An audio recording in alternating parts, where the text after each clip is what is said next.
जय श्री राम भक्तों, आइए जानते हैं रामनवमी कब पड़ रहा है। 2026 में 26 मार्च गुरुवार को रामनवमी मनाई जाएगी। यह पावन पर्व चैत मास के शुक्ल पक्ष की नवमी तिथि को मर्यादा पुरुषोत्तम श्री राम की जन्म उत्सव के रूप में मनाई जाती है। रामनवमी 2026 तिथि और शुभ मुहूर्त। रामनवमी तिथि 26 मार्च 2026 गुरुवार को मनाई जाएगी। नवमी तिथि आरंभ 26 मार्च को दोपहर 12:02 से प्रारंभ। नवमी तिथि समाप्त 27 मार्च को दोपहर 2:03 तक समाप्त। पूजा का सबसे शुभ समय सुबह 1:01 से दोपहर 1:31 तक। भगवान राम का जन्म अयोध्या दोपहर 12:16 पर हुआ था। क्योंकि भगवान राम का जन्म दोपहर मध्य के समय हुआ था, इसीलिए मुख्य पूजा और जन्म उत्सव 26 मार्च को ही मनाई जाएगी। पूजा के लिए मुख्य बातें। इस दिन श्री राम लला का जल और पंचामृत से अभिषेक करने से अत्यंत फलदायी माना जाता है। इस दिन श्री रामचरितमानस की चौपाई या श्री राम रक्षा सूत्र का पाठ करना चाहिए। प्रभु को पंजीर, केसरिया भात और मौसमी फल अर्पित करें। राम नवमी की व्रत कथा भगवान श्री राम के अवतार और धर्म की स्थापना से जुड़ी है। पौराणिक मान्यताओं के अनुसार इस कथा का श्रवण करने से सुख, समृद्धि और शक्ति प्राप्त होती है। आइए सुनते हैं रामनवमी का पावन कथा।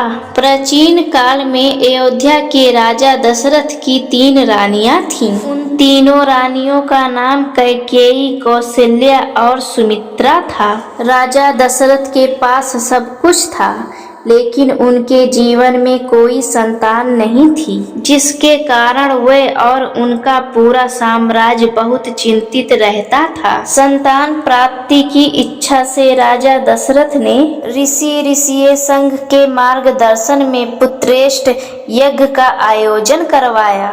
यज्ञ की समाप्ति पर अग्निदेव स्वयं प्रकट हुए और उन्होंने राजा दशरथ को एक दिव्य खीर का पात्र दिए। राजा ने उस खीर का आधा भाग माता कौशल्या को और आधा भाग माता कैकेयी को दे दिया। उन दोनों ने अपने हिस्से का थोड़ा थोड़ा भाग माता सुमित्रा को भी खिला दिया।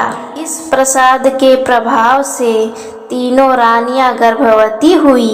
चैत मास के शुक्ल पक्ष की नवमी तिथि के दिन पुनर्वसु नक्षत्र और कर्क लगन में माता कौशल्या की कोख से साक्षात भगवान विष्णु ने श्री राम के रूप में अवतार लिए। इसी प्रकार माता कैकेयी से भरत और माता सुमित्रा से लक्ष्मण और शत्रुघ्न का जन्म हुआ। जैसे ही प्रभु का जन्म हुआ, आकाश से फूलों की वर्षा होने लगी और ग्रंथों ने मंगल गान शुरू कर दिए। अयोध्या की गलियों में उत्सव का माहौल छाने लगा।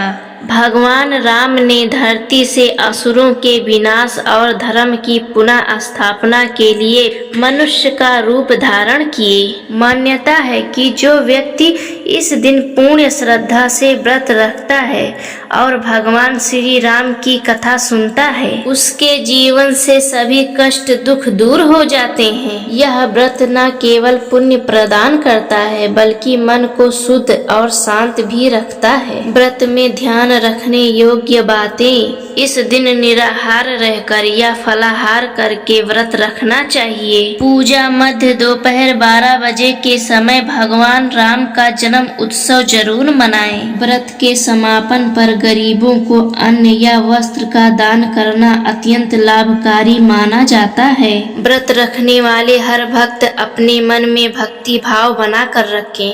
पूरी श्रद्धा से व्रत रखें। किसी के प्रति ईर्ष्या या निंदा न रखें। ऐसा न करने से आपकी पूजा विफल हो सकती है। पूरी श्रद्धा से व्रत रखें और कथा सुनें और भगवान राम का पूजा करें।